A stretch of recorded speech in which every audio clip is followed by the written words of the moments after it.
Fala, torcedor tricolor, sejam bem-vindos a mais um vídeo aqui no canal.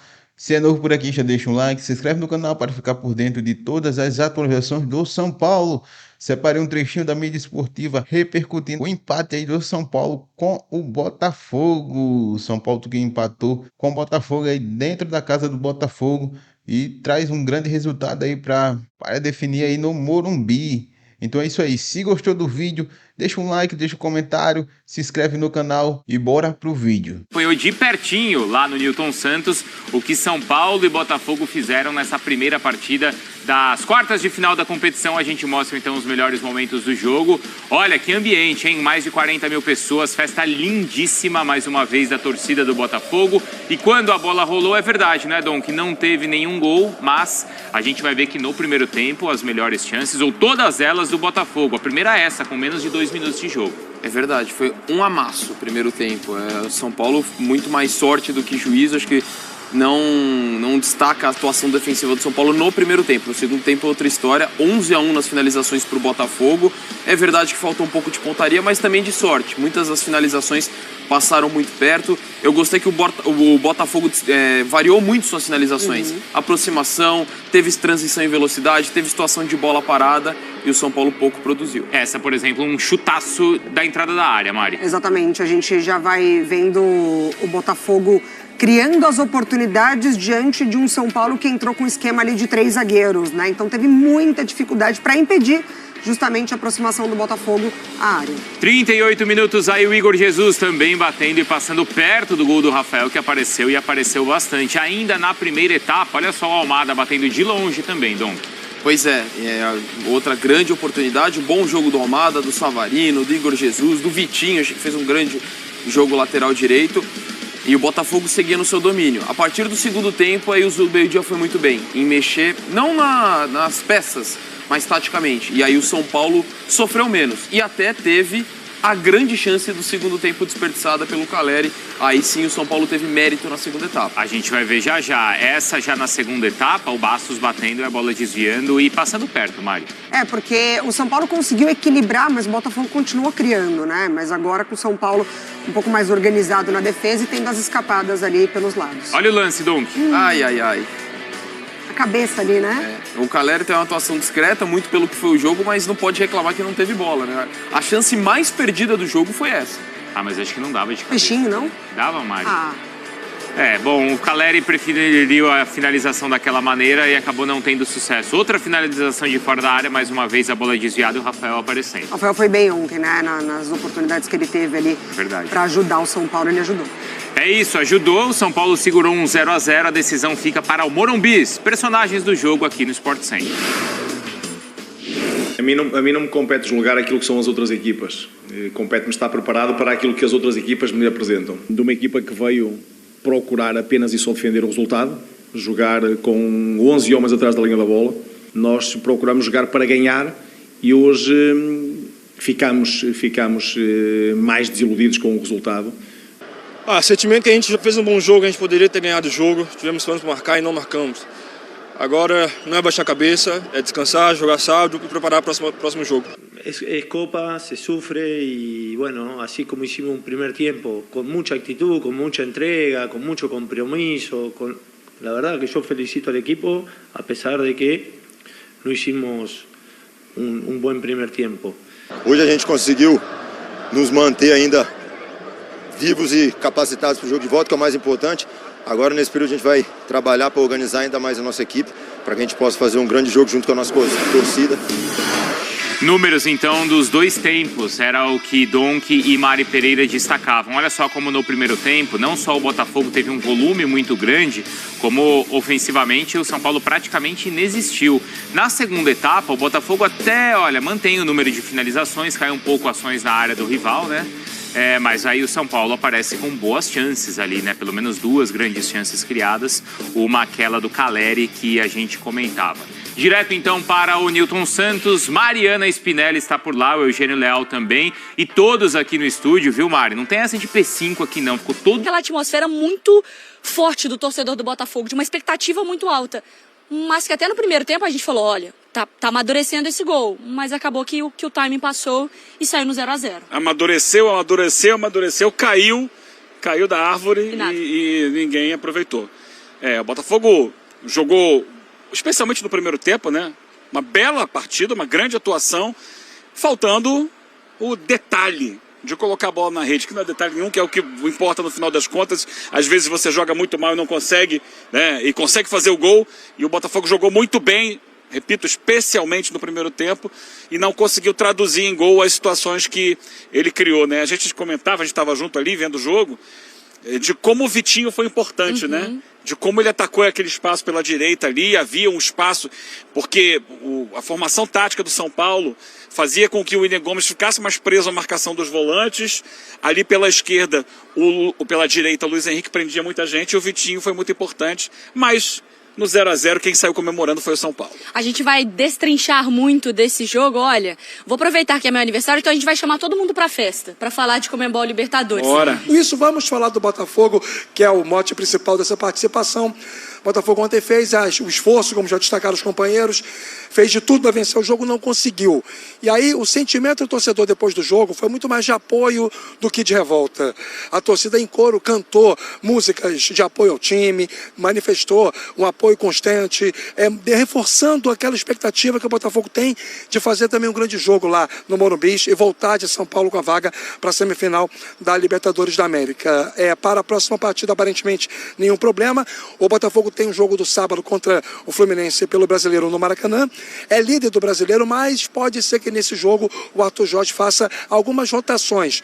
Analise peça a peça no elenco quem está passando por algum tipo de desgaste físico, muscular, e faça preservações pensando no jogo da volta contra o São Paulo em São Paulo. Mais de 37 mil pessoas pagaram ingresso, 37.037, o maior público pagante do Botafogo na temporada 2024, meus amigos. A gente vai debater, olha, eu vou fazer o seguinte, esse trem tá me apertando. Tonhão, traz as informações do São Paulo, por favor, eu vou tirar aqui meu chapéuzinho, porque o São Paulo... Aí, não, tá, o chapéu? Tá me machucando, daqui a pouco a gente coloca de novo. Porque eu acho que o São Paulo, Tonhão, ele sai com essa sensação de resultado e desempenho, mas que o resultado foi muito, muito importante pro tricolor paulista que resistiu no Rio de Janeiro. Bom dia, Mari. Parabéns, apesar de ainda não ter sido convidado para a sua festa, ainda espero esse convite. Um abraço para todo mundo aí que está no estúdio, todo mundo que está aí né, em todos os lugares aí do Rio de Janeiro e de São Paulo. Pois é, o São Paulo, Luiz Obeldia, como já foi até falado um pouco aí na prévia, ele falou, isso daqui é Copa, a gente tem que saber sofrer, o primeiro tempo não foi o ideal, mas sim, saímos com o resultado. Ele quer uma atmosfera muito boa no Morumbi na próxima quarta-feira.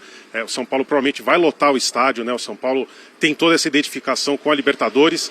O Zubeldia que atendeu a um dos pedidos da torcida, né? O William Gomes foi titular, o Luciano, que não vinha de boas atuações, foi para o banco de reserva. Até teve um momento cômico na coletiva, que um jornalista perguntou como é que foi para o Zubeldia falar com o Luciano sobre ele ter ido para o banco. O Zubeldia perguntou, mas o que você queria que eu falasse, né?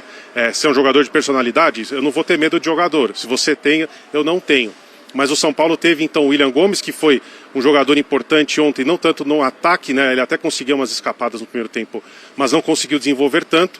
A questão dos três zagueiros, a torcida sim ficou um pouco mais preocupada com a escalação, mas ao longo do jogo o São Paulo foi melhorando, especialmente no segundo tempo. O São Paulo que com o Zubeldia na Libertadores até agora não perdeu, né? Vem de bons resultados com o Zubeldia, conseguiu a liderança no grupo, eliminou o Nacional, agora conseguiu esse empate contra o Botafogo. E são 3 0-0, né? O São Paulo também pouco sofre gols na Libertadores. Tem apenas um gol sofrido com o Luiz Obeldia como técnico, que ainda foi contra o Cobressal na fase de grupos. Então o São Paulo tem toda essa identificação com a Libertadores. E um jogador que a torcida espera muito é o Caleri. O Caleri que tem, numa sequência nos últimos 9 jogos, apenas um gol. Só que esse gol foi exatamente contra o Nacional no jogo de volta das oitavas de final da Libertadores. Então a torcida agora espera que o atacante volte a fazer esse gol outra vez num jogo importante da Libertadores, Mari. Ô Eugênio, obrigada, Tonhão, pelas informações. Eu acho que isso é importante do São Paulo voltar a marcar, isso passa muito também pelo Caleri. A gente sempre faz avaliação de desempenho e resultado. Ontem a gente pode falar sobre um desempenho do Botafogo e sobre um resultado para o lado do São Paulo? Sim. Um São Paulo que no segundo tempo melhorou, houve alguns ajustes ali no posicionamento do time feitos pelo Zubeldia, mas no final das contas ele leva para casa o resultado Claro, não ganhou o jogo, como o Atlético ganhou dele na Copa do Brasil, né? E isso facilitou a classificação do Atlético para a fase seguinte. Mas ele, diante do que foi a partida, diante da pressão que o Botafogo impôs, de ter cercado tanto gol, de a bola ter passado tão perto, para o São Paulo é uma vitória de 0-0. E agora ele vai ter que ir para casa, entender que a pressão da torcida vai estar a seu favor, mas que ele também vai sofrer, pode vir que sofra, né? A ser que sofra, o que o Botafogo sofreu um pouco ontem. Acho que o time do Botafogo sentiu a pressão de ter que resolver o jogo em casa. Algumas jogadas ali na hora de decidir, de dar um último passe, ele acabou demonstrando um certo nervosismo, uma certa afobação, que talvez o São Paulo passe por isso, porque você joga a cobrança para o outro lado. Quando você está em casa, no caso o São Paulo vai estar em casa no jogo do Morumbi, então ele vai ser cobrado para agora resolver. E ele não pode errar no que o Botafogo errou. Na cara do gol, na hora de decidir, apresentar um certo nervosismo, uma ansiedade e não conseguir fazer os gols. Ô Bruno, porque quando a gente pensa ali no primeiro tempo, os torcedores ontem no Newton Santos, claro, o torcedor estava empolgado, na expectativa. Mas o torcedor, Bruno, falava de 2-0, 3-0, 4-0. Claro que na empolgação. Mas aí quando você sai com um 0-0, até no primeiro tempo, né, Bruno? Foram o quê? 23 finalizações pro lado do Botafogo, que poderia ter sido esse placar mais elástico, mas no fim das contas não foi isso que a gente viu. No total é esse número. É a dúvida que eu tenho, que o Eugênio falava. O que efetivamente fez o jogo ser 0-0? O Botafogo desperdiçar essas chances ou o São Paulo conseguir travar o Botafogo? O que pesou mais? Eu acho que o Botafogo desperdiçar as chances, porque quando a gente olha o primeiro tempo, não é aquela coisa, olha o volume do Botafogo e saiu 0-0, o São Paulo soube sofrer. Não, o São Paulo não soube sofrer, o São Paulo sofreu simplesmente no primeiro tempo. Acho que é uma questão circunstancial do jogo, não vejo grandes oportunidades como a do Caleri desperdiçada no segundo tempo. Lógico que poderia ter uma pontaria melhor, poderia, mas eu acho que também teve finalizações muito próximas, bola na trave, coisa do jogo, faltou sorte um pouco nesse aspecto. Só que não tira o mérito do segundo tempo do São Paulo. Acho que eu nem condeno a escalação do Zubeldia, tá? Acho que é muito simplista chegar agora, porque teve o amasso no primeiro tempo e falar, tava na cara que ia dar errado. Não. Mas quem não é amassado lá? E assim, e a estratégia dele fazia sentido, ainda que não deu certo, mas ele foi muito bem em corrigi-la. Com Alan Franco de lateral, Rafinha fazendo a dobra, depois a entrada do Wellington Rato. Acho que é um time que conseguiu reagir mais. A Mari já apontou, eu concordo. O Botafogo continuou produzindo, mas ainda que o número de finalizações seja igual, mas o volume ofensivo, a clareza das oportunidades foi muito mais no primeiro tempo. Então acho que o São Paulo conseguiu fazer um jogo equilibrado, passa muito pelas duas coisas. O mérito do São Paulo em corrigir seus erros no segundo tempo, mas assim, pelo que foi o primeiro tempo, era para estar uns 2-0 para o Botafogo. E aí acho que isso que foi o mais determinante para que o placar ficasse em 0-0. Ô Mari, a gente tem uma tela para você ver aqui, para o Rafa, para a Mari e para o Eugênio também, mostrando o desempenho do Botafogo nesses primeiros confrontos de mata-mata. Então tem o jogo contra o Bahia, Copa do Brasil, contra o Palmeiras e ontem. Vocês vão ver aí, resumindo, que contra o Bahia ele teve até menos posse de bola, mas ele teve um alto número de finalizações e de grandes chances criadas. Contra o Palmeiras foi um confronto ali mais equilibrado, mas o Botafogo foi muito eficiente, porque ele venceu a primeira partida por 2-1. E ontem ele teve um volume muito grande de jogo, mas não conseguiu fazer nenhum gol. Pois é, e eu acho por circunstância mesmo, assim. Eu concordo com o Eugênio quando ele fala sobre, no subconsciente, essa necessidade de você marcar dentro de casa, né? No confronto mata-mata, da maneira como o Botafogo joga. Eu acho que é curioso da gente observar o comportamento do Botafogo em casa quando ele recebe times que entram nesse esquema de 3 zagueiros, porque contra o Corinthians foi a mesma coisa e no primeiro tempo o Botafogo amassou o Corinthians, tanto que depois o Ramon ele muda, já no intervalo ele já tira o Caetano, ele já coloca 2 jogadores de meio ali para tentar retomar o Palmeiras também, Mari? Esse meio de campo. Oi, Mari, desculpa. Contra o Palmeiras também, né? Exatamente. Então é interessante de observar como o Botafogo ele percebe o comportamento do adversário e a partir dali ele toma conta do jogo muito rapidamente, assim. Então quando você percebe, o Botafogo já está muito perto da sua área e criando muitas possibilidades, seja na finalização, porque ele tem muita qualidade nos jogadores A gente vê o Almada, a gente vê o Savarino, ou na triangulação, na aproximação dos jogadores, e ontem muito com a participação do Vitinho. Mas para mim é porque não aproveitou as oportunidades nessa circunstância, de criar e não marcar. Ô Mari, eu tenho uma dúvida, eu não sei, eu acho que você, o Rafa, o Eugênio podem me ajudar. A gente está falando dessa questão do fazer sofrer, do saber sofrer, né? A gente vê em muitas situações do time assim, né, no mata-mata, contra um adversário, ele faz cera, e isso tem muito aqui no Brasil, independentemente da força do time, todos fazem, né? E para o jogo, e goleiro jogado no chão, tal. E aí quando o resultado não vem, a gente fala, foi covarde, se acovardou, não deveria ter feito isso. E aí quando o resultado vem, a gente fala assim, poxa, foi copeiro, soube sofrer. Qual é a linha que separa a covardia do saber sofrer? É simplesmente a linha do resultado? Vamos mandar essa para o Rafael Marques, porque ele tem um react já em tempo real, e eu quero ouvir as palavras muito sábias de Rafael Marques sobre saber sofrer. Você sabe qual é o meu conceito sobre isso, né, Mari? Para mim não existe isso, gente. É uma das corruptelas que eu refuto desses neologismos do futebol. Porque o sofrimento não é algo voluntário. O sujeito não escolhe conscientemente, vou sofrer. E sabedoria tem a ver com consciência. Então, quando você sofre é porque algo externo está lhe impactando. Uma doença, um problema sério na vida pessoal, e aí você sofre, né? No time de futebol, salário atrasado, ambiente rachado, causa sofrimento, pressão de torcida, essa história de transformar sofrimento em consciência, eu não consigo aceitar de jeito nenhum. Por isso, Bruno Vicari, eu vou ficar com a opção 2. Para mim, é muito mais um balizamento pelo resultado. Se você toma gol, você foi covarde. Se você não toma gol, você soube sofrer, não. Eu acho que o São Paulo tinha uma estratégia de jogo ontem. E toda estratégia, dando certo ou errado, toda tem risco. Não existe nada no futebol que não tenha o mínimo de risco. E ontem o Zobeldia escolheu correr um risco. Ele faz a linha de 5, pensando muito mais em dobrar a marcação no Vitinho, com o Vitinho e o Luiz Henrique pela direita, com o Savarino e o Alex Telles pela esquerda, dobrar a marcação pelos lados, do que propriamente para tirar o espaço do Botafogo, porque isso ele faria só com o meio-campo tradicional dele, seus volantes, os meias, não precisava dessa mudança de peças posicionadas na linha defensiva, mas ele fez com medo do jogo pelos lados, e ainda assim sofreu, ainda assim o Botafogo criou muito mais, chutou muito mais. Todo mundo fala das 11 finalizações do primeiro tempo, foram 22 no total. 11 no segundo também. Aqui no segundo tempo, como o Donk destacou, o São Paulo também criou algumas oportunidades, teve a principal chance nos pés do Caleri. Mas, para mim, o resumo do jogo de ontem é muito mais simples do que qualquer complexidade que a gente venha estabelecer enquanto tese para discutir futebol. Estou com o Donk. Para mim, o que determinou 0-0 foi a má pontaria do Botafogo.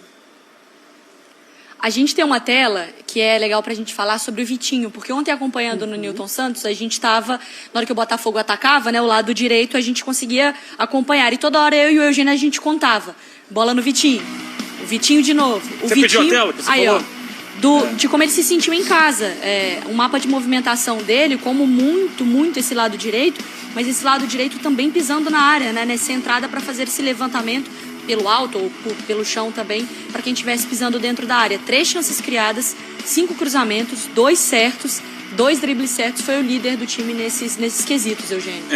O time tombou para a direita, né? Como um carro que não fez ali um alinhamento direitinho, vai puxando para um lado, o Botafogo tombou muito para a direita, porque havia esse espaço que o Vitinho sabia aproveitar. O Vitinho é um lateral, ala, no caso, eventualmente, pode ser até um ponta, que tem muita força, muita velocidade e gosta de atacar o espaço. Como a gente dizia, o Luiz Henrique já joga por ali, então ele já prendia a marcação do Wellington e um pouco do Sabino. Quem poderia acompanhar a subida do Vitinho seria o Diego, o William.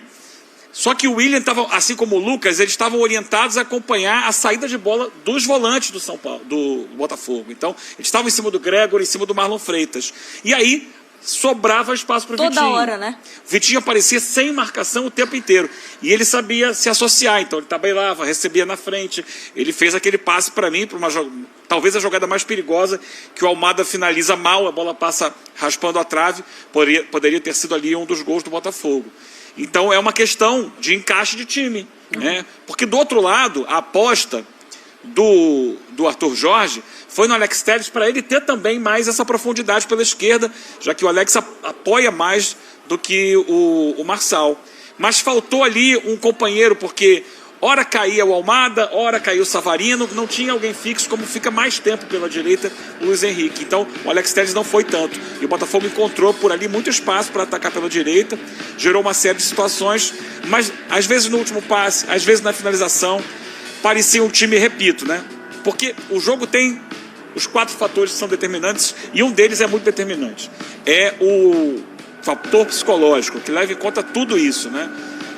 Inclusive essa ansiedade. Para mim, foi caso de ansiedade, acima de tudo, do Botafogo. E a cada situação que ele criava, que ele não conseguia converter, a próxima era mais difícil para ele acertar o pé.